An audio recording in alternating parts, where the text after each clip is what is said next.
ಶೂರ್ಪನಿಖ ಅಂದರೆ ರಾಕ್ಷಸಿ, ವಿಕಾರವಾಗಿದ್ದವಳು.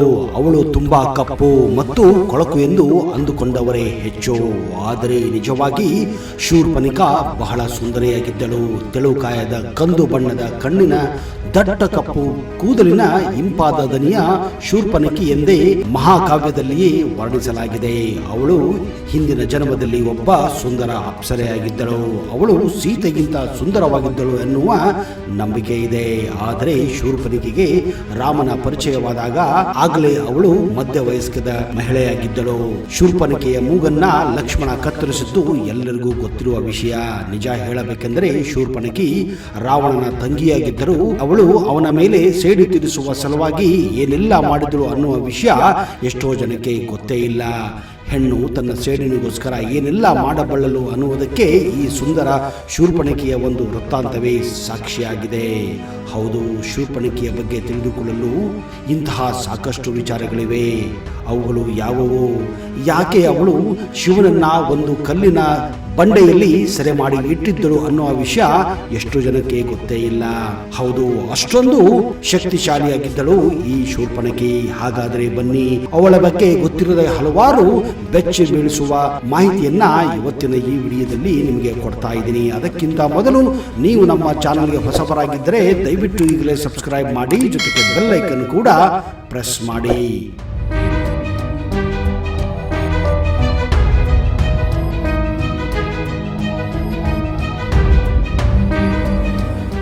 ನಮಸ್ಕಾರ ಸ್ನೇಹಿತರೆ, ನಿಮಗೆಲ್ಲ ಆತ್ಮೀಯ ಹಾಗೂ ಅದ್ದೂರಿ ಸ್ವಾಗತ. ಶೂರ್ಪನಖಿಯು ಋಷಿ ವಿಶ್ವಶ್ರವ ಮತ್ತು ಕೈಕೇಸಿಯ ಮಗಳು ಮತ್ತು ಲಂಕಾ ರಾಜ ರಾವಣನ ಸಹೋದರಿ. ಈಕೆಯನ್ನು ಶೂರ್ಪನಖಿ ಎಂದು ಕರೆಯುವುದಕ್ಕೆ ಹಿಂದೆಯೂ ಒಂದು ಕಥೆ ಇದೆ. ಊರ್ಪವಸ್ ನಖಾನಿ ಯಸ್ಯಾಸ ಶೂರ್ಪಣಖ ಎಂದು ಒಂದು ಕಡೆ ಪುರಾಣದಲ್ಲಿ ಈ ಒಂದು ಶ್ಲೋಕವನ್ನ ವರ್ಣಿಸಲಾಗಿದೆ. ಇದರರ್ಥ ಚೂಪಾದ ಉಗುರುಗಳನ್ನು ಹೊಂದಿರುವ ಸುಂದರಿ ಎಂದರ್ಥ. ಶೂರ್ಪನಖಿಯು ಉದ್ದ ಹಾಗೂ ನೀಳವಾದ ಉಗುರುಗಳನ್ನ ಹೊಂದಿದ್ದರಿಂದ ಆಕೆಯನ್ನ ಶೂರ್ಪನಖಿ ಎಂದು ಕರೆಯಲಾಗುತ್ತಿತ್ತು. ರಾವಣನು ಕುಬೇರನನ್ನು ಹೊರಹಾಕಿ ಲಂಕೆಯಲ್ಲಿ ನೆಲೆಸಿದ ನಂತರ ಅವನು ತನ್ನ ಸಹೋದರಿ ಶೂರ್ಪನಖಿಯನ್ನ ಕಾಲಕಾನ ಮಗನಾದ ದಾನವರಾಜ ವಿದ್ಯುವ್ಯಾಹನನಿಗೆ ಕೊಟ್ಟು ವಿವಾಹ ಮಾಡಿಸುತ್ತಾನೆ. ಇನ್ನು ದಂತಕಥೆಗಳ ಆಧಾರದ ಮೇಲೆ ಒಮ್ಮೆ ರಾವಣ ಶೂರ್ಪನಖಿಯ ಮನೆಗೆ ಹೋಗಿರುತ್ತಾನೆ. ಆಗ ಅವರ ಮನೆಯಲ್ಲಿ ಶೂರ್ಪನಖಿಯ ಪತಿ ವಿದ್ಯುವ್ಯಾಹನ ಶ್ರೀಹರಿಯ ಅಂದರೆ ವಿಷ್ಣುವಿನ ಆರಾಧಕನಾಗಿ ಅವನು ಶ್ರೀಹರಿಯನ್ನು ಪೂಜಿಸುತ್ತಿರುವುದನ್ನ ರಾವಣ ಕಣ್ಣಾರೆ ನೋಡುತ್ತಾನೆ. ಯಾಕಂದ್ರೆ ರಾವಣ ಶಿವನ ಭಕ್ತನಾಗಿದ್ದ. ಇದರಿಂದ ಕೋಪಗೊಂಡ ರಾವಣನು ಶೂರ್ಪನಖಿಯ ಗಂಡನನ್ನ ಸ್ಥಳದಲ್ಲಿಯೇ ಹತ್ಯೆಗೈಯುತ್ತಾನೆ. ಇದರಿಂದ ಶೂರ್ಪನಖಿಗೆ ತುಂಬಾ ದುಃಖ ಆಗುತ್ತದೆ, ನೋವಾಗುತ್ತದೆ.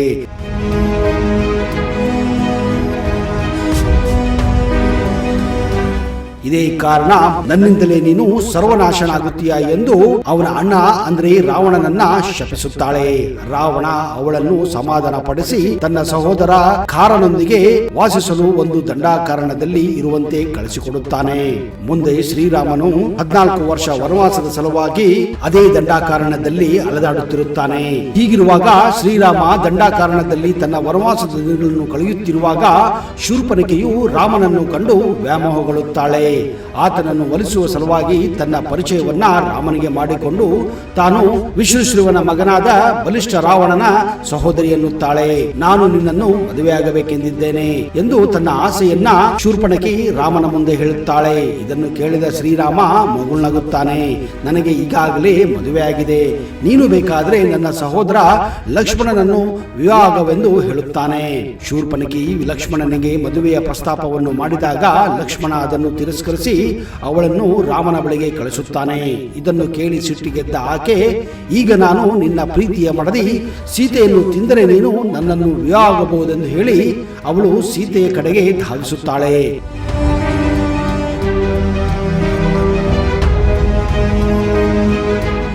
ಆಗ ರಾಮನು ಲಕ್ಷ್ಮಣನಿಗೆ ಆಜ್ಞೆ ನೀಡುತ್ತಾನೆ. ಇದೇ ಕಾರಣ ಲಕ್ಷ್ಮಣ ಅವಳ ಮೂಗನ್ನ ಮತ್ತು ಕಿವಿಯನ್ನ ಕತ್ತರಿಸಿ ಬಿಸಾಕುತ್ತಾನೆ. ಶೂರ್ಪನಖಿ ತನ್ನ ಮೂಗು ಕತ್ತರಿಸಿಕೊಂಡು ತನ್ನ ಸಹೋದರನಾದ ಖಾರ ಮತ್ತು ದೂಷಣ ಬಳಿಗೆ ಹೋಗುತ್ತಾಳೆ. ಇಬ್ಬರು ತಮ್ಮ ಸೈನ್ಯದೊಂದಿಗೆ ರಾಮನ ಮೇಲೆ ದಾಳಿ ಮಾಡುತ್ತಾರೆ. ರಾಮ ಹಾಗೂ ಲಕ್ಷ್ಮಣ ಖಾರನ ಸೈನ್ಯದೊಂದಿಗೆ ಯುದ್ಧ ಮಾಡಿ ಖಾರ ಮತ್ತು ದೂಷರೆಂಬ ರಾಕ್ಷಸರನ್ನ ಕೊಲ್ಲುತ್ತಾರೆ. ಮುನಿ ಮತ್ತು ಗಂಧರ್ವರು ಕೂಡ ಈ ಯುದ್ಧವನ್ನು ನೋಡಲು ಸೇರಿದ್ದರು. ಪಂಚವಟಿಯಲ್ಲಿ ಇಲ್ಲಿ ಲಕ್ಷ್ಮಣನಿಂದ ಅವಮಾನಿತಗೊಂಡ ಶೂರ್ಪನಖಿಯು ತನ್ನ ಅಣ್ಣನಿಗೆ ತನ್ನ ದುಃಖವನ್ನು ಹೇಳುತ್ತಾ, ರಾಮನ ಪತ್ನಿ ಸೀತೆ ಬಹಳ ಸುಂದರಿ, ಅವಳು ನಿನ್ನ ಹೆಂಡತಿಯಾಗಲು ಅರ್ಹಳಾಗಿದ್ದಾಳೆ ಎಂದು ರಾವಣನ ಮನಸ್ಸಿನಲ್ಲಿ ಸೀತೆಯ ಬಗ್ಗೆ ಇಲ್ಲ ಸಲ್ಲದ ಆಸೆಗಳನ್ನ ಹುಟ್ಟುಹಾಕುತ್ತಾಳೆ. ಆಗ ರಾವಣನು ತನ್ನ ಮಾವ ಮಾರೀಚನೊಂದಿಗೆ ತನ್ನ ಸಹೋದರಿಯ ಅವಮಾನಕ್ಕೆ ಸೇಡಿ ತೀರಿಸಿಕೊಳ್ಳಲು ಸೀತೆಯನ್ನು ಅಪಹರಿಸುವ ಯೋಜನೆ ರೂಪಿಸುತ್ತಾನೆ. ಟೀ ಕಾಫಿ ಹೆಚ್ಚು ಕುಡಿದ್ರೆ, ಎಲೆ ಅಡಿಕೆ ತಿಂದ್ರೆ ನಿಮ್ಮ ಹಲ್ಲುಗಳು ಹಾಳಾಗೋದು ಅಲ್ಲದೆ ಕೆಟ್ಟ ವಾಸನೆ ಮತ್ತು ಗಲೀಜಾಗಿ ಕಾಣುತ್ತೆ. ಹೀಗಾಗಿ ಎಲ್ಲರ ಮುಂದೆ ನಗಲು ಕೂಡ ನಿಮಗೆ ಬಾಯಿ ತೆಗೆಯಕ್ಕೆ ಆಗೋದಿಲ್ಲ. ಯಾಕಂದ್ರೆ ನಿಮ್ಮ ಹಳದಿ ಮತ್ತು ಕಂದು ಹಲ್ಲುಗಳು ನಿಮ್ಮ ಮುಖವನ್ನೇ ಹಾಳು ಮಾಡಿಬಿಡುತ್ತವೆ. ಇಂತಹ ಹಳದಿ ಹಲ್ಲುಗಳನ್ನ ಬಿಳಿ ಮಾಡಲು ದಿನಕ್ಕೆ 4 ಬಾರಿ ಟೂತ್ ಬ್ರಷ್ ಮಾಡಿದರೂ ಈ ಕಲೆಗಳು ಹೋಗೋದಿಲ್ಲ. ಅಷ್ಟೇ ಅಲ್ಲ, ಡಾಕ್ಟರ್ ಹತ್ರ ಹೋದ್ರೆ ₹1000 ಕಿತ್ಕೋತಾರೆ. ಆದ್ರೆ ಈಗ ಈ ಲೂಮಾ ಸ್ಮೈಲ್ ಟೂತ್ ಪಾಲಿಷರ್ ಬಳಸಿದರೆ ಒಂದೇ ನಿಮಿಷದಲ್ಲಿ ನಿಮ್ಮ ಗಲೀಜಾದಂತಹ ಹಳದಿ ಹಲ್ಲುಗಳು ಫಳಫಳನೆ ಹೊಳೆಯುತ್ತವೆ. ಇದನ್ನ ನೀವು ದಿನನಿತ್ಯ ಬಳಸುವ ಟೂತ್ ಪೇಸ್ಟ್ ಜೊತೆನೆ ಬಳಸಬಹುದು. ಇದರ ಬೆಲೆ ಕೇವಲ $549 ಮಾತ್ರ. ಕ್ಯಾಶ್ ಆನ್ ಡೆಲಿವರಿ ಕೂಡ ಇರುತ್ತೆ. ಇದು ಲಿಮಿಟೆಡ್ ಆಫರ್ ಮಾತ್ರ. ಈಗಲೇ ಲೂಮಾ ಸ್ಮೈಲ್ ಪಾಲಿಷರ್ ಅನ್ನ ಬಳಸಿ ಗಲೀಜಾದ ಹಲ್ಲುಗಳನ್ನ ಮಿಂಚುವ ಹಾಗೆ ಮಾಡಿ.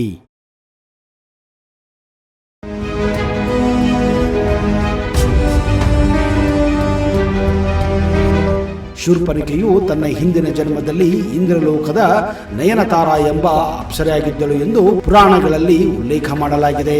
ಆ ಸಮಯದಲ್ಲಿ ವಜ್ರ ಎಂಬ ಋಷಿಯು ಭೂಮಿಯ ಮೇಲೆ ಕಠಿಣ ತಪಸ್ಸು ಮಾಡುತ್ತಿದ್ದನು. ಆಗ ನಯನತಾರದಿಂದ ಪ್ರಸನ್ನನಾದ ಇಂದ್ರನು ಋಷಿಯ ತಪಸ್ಸನ್ನು ಭಂಗ ಮಾಡಲು ಅವಳನ್ನು ಭೂಮಿಗೆ ಕಳಿಸುತ್ತಾನೆ. ಇದರಿಂದ ವಜ್ರ ಋಷಿಯು ತಪಸ್ಸು ಭಂಗವಾದಾಗ ಅವನು ಕೋಪದಿಂದ ನಯನತಾರ ಅಂದರೆ ಈಗಿರುವ ಶೂರ್ಪನಖಿಯನ್ನ ಮುಂದಿನ ಜನ್ಮದಲ್ಲಿ ರಾಕ್ಷಸಿಯಾಗುವ ಆಕೆಯನ್ನ ಶಪಿಸುತ್ತಾನೆ. ಇದೇ ಕಾರಣ ಶೂರ್ಪನಖಿ ಒಬ್ಬ ಸುಂದರ ರಾಕ್ಷಸಿಯಾಗಿ ಮುಂದೆ ಜನಿಸುತ್ತಾಳೆ. ಲಕ್ಷ್ಮಣನು ಶೂರ್ಪನಖಿಯ ಮೂಗು ಮತ್ತು ಕಿವಿಗಳನ್ನು ಕತ್ತರಿಸಿದಾಗ ಶೂರ್ಪನಖಿಯ ಜ್ಞಾನದ ಕಣ್ಣುಗಳು ತೆರೆದು ಅವಳು ಯಾರೆಂದು ಅವಳಿಗೆ ಅವಾಗ ಅರ್ಥವಾಗುತ್ತದೆ. ನಂತರ ಭಗವಂತನ ಕಾರ್ಯವನ್ನ ಪೂರ್ಣಗೊಳಿಸಲು ಭಗವಂತನ ಸಹಾಯಕಲಾಗುತ್ತಾಳೆ. ರಾವಣನನ್ನು ಕೊಂದ ನಂತರ ಶೂರ್ಪನಖಿ ರಾಕ್ಷಸ ಗುರು ಶುಕ್ರಾಚಾರ್ಯರ ಬಳಿ ಹೋಗಿ ಕಾಡಿನಲ್ಲಿ ಅವರ ಆಶ್ರಮದಲ್ಲಿ ವಾಸಿಸಲು ಪ್ರಾರಂಭಿಸುತ್ತಾಳೆ.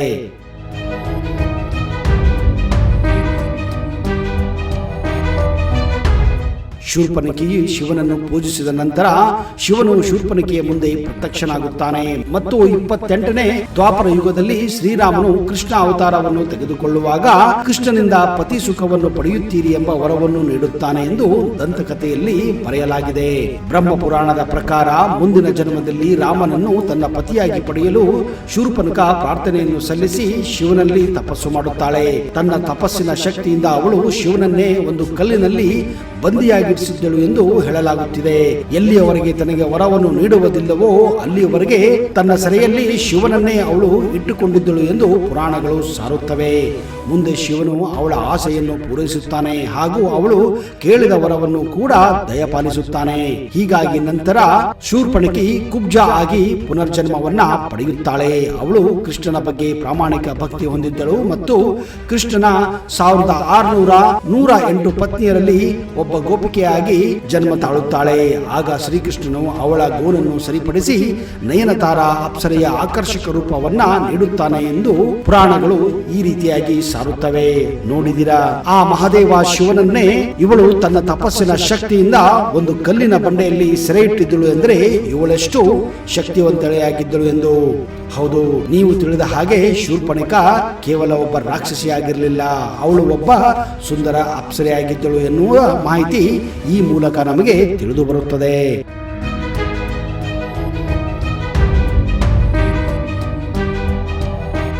ಸ್ನೇಹಿತರೆ, ಒಂದು ವೇಳೆ ನಿಮಗೆ ಈ ವಿಡಿಯೋ ಇಷ್ಟ ಆದಲ್ಲಿ ದಯವಿಟ್ಟು ಜೈ ಶ್ರೀರಾಮ್ ಎಂದು ಕಮೆಂಟ್ ಬಾಕ್ಸ್ ಅಲ್ಲಿ ಹಾಕಿ. ಇಂತಹದೇ ಅಚ್ಚರಿಯ ಹಾಗೂ ರೋಚಕ ವಿಷಯಗಳೊಂದಿಗೆ ಮುಂದಿನ ಸಂಚಿಕೆಯಲ್ಲಿ ಮತ್ತೆ ಬರುತ್ತೇನೆ. ಅಲ್ಲಿಯವರೆಗೆ ಜೈ ಹಿಂದ್, ಜೈ ಕರ್ನಾಟಕ.